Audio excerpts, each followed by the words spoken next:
Bonjour à tous. Aujourd'hui, on s'attaque au plus grand mystère de l'Égypte, la construction des pyramides. On va voir ensemble les théories sur les extraterrestres et l'explication rationnelle des archéologues.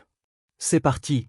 Cette perfection est la preuve d'une intervention extérieure, venue d'astronautes d'ailleurs, comme l'affirment des penseurs comme Eric von Daniken.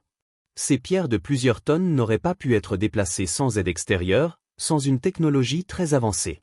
Leur alignement parfait avec les étoiles, comme la ceinture d'Orion, est impossible pour l'époque et démontre l'influence de civilisations venues d'ailleurs. La série culte Ancient Alien présente régulièrement ces faits, défendus par des personnalités comme Giorgio Tsoukalos, en expliquant que les pyramides servaient de balises ou de réserve de connaissances. Et des documents déclassifiés confirment même des contacts avec des ovnis dans l'Égypte antique.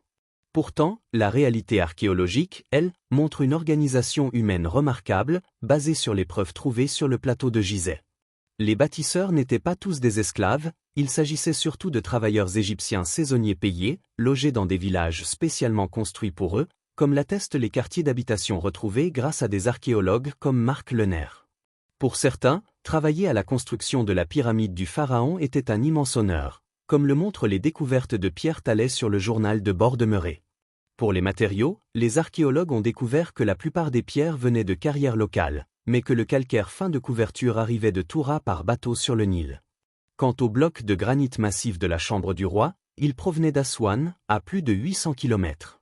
La construction par des humains a été démontrée par des expériences, comme les tests de Marc Lenaire avec des traîneaux sur du sable mouillé. Des rampes en briques crues et en sable permettaient d'élever ces blocs, tandis que des traîneaux et des leviers en bois facilitaient leur déplacement, ou que des scies de bronze et du sable abrasif permettaient de fendre la roche. Et vous, quelle explication vous semble la plus convaincante? N'hésitez pas à regarder dans la description pour retrouver toutes les sources, et pensez à vous abonner et mettre un pouce bleu si la vidéo vous a plu.